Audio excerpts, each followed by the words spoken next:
Ladies and gentlemen, the American jury and Bulldog Nation, since we've got snow and ice this morning, I thought I would give a short legal seminar on the liability for slip and fall in snow and ice. First and foremost, I want every one of you to know, unfortunately, that just because you slip and fall and break your neck, break your back, break a bone, break an arm, it probably isn't going to be a very good case. And let me explain. What I'm about ready to tell you applies to both Ohio and to Kentucky, and probably every state in the entire country. Ladies and gentlemen, the American jury and Bulldog Nation, if there is slick and snowy ice and snow on sidewalks, on driveways, so forth and so on, sidewalks, public or private, it is walker beware. It is an act of God that there's ice and snow.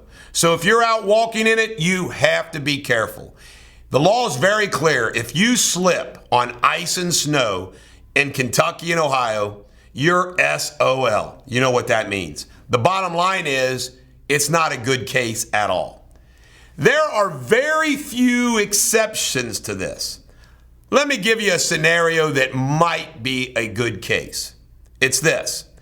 You are going to work every day. You're traveling the same old sidewalk, maybe to and from your employer, to and from a place of business. And the ice is there for days and days or weeks. And they don't do anything.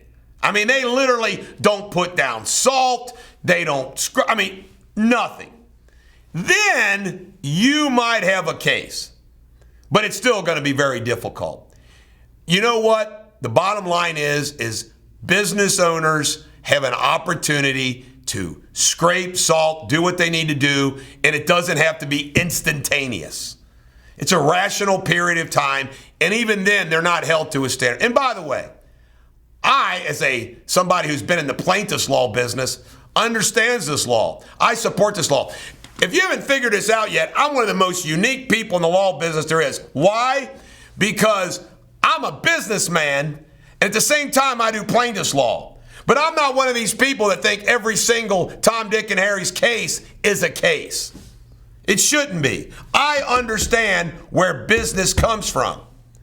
The bottom line is, it's an act of God. Ice and snow. If you're walking on ice and snow, you know there's a risk. You're undertaking that risk. You need to be careful. Only if a business owner or somebody or a homeowner was really, really negligent. And let me give you an example. If you're inviting a bunch of people over to your house and the ice has been there for 4 days and you don't put out salt, there might be a claim. And by the way, homeowners insurance will cover it. Business owners insurance will cover it.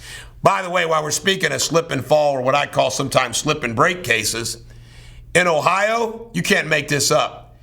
If you fall, I'm not talking about ice, like on a regular sidewalk or something, they got this rule that the depth of the hole has to be greater than 2 inches, which means if you trip and fall in a hole that's 1 3/4 inch, too bad. It's got to be 2 inches or greater.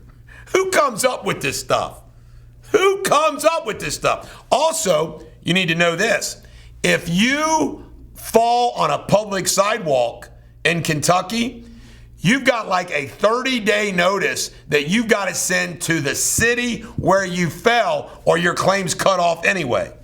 But those aren't good claims regardless. So ladies and gentlemen, the American jury and Bulldog Nation, be safe out there. Salt, scrape, wear good shoes, be careful. I don't want you to fall and bust your ass. But if you do, chances are the case sucks. So don't call Deters Law. I'm joking. It's the Bulldog. Every dog has their day. Have a great day.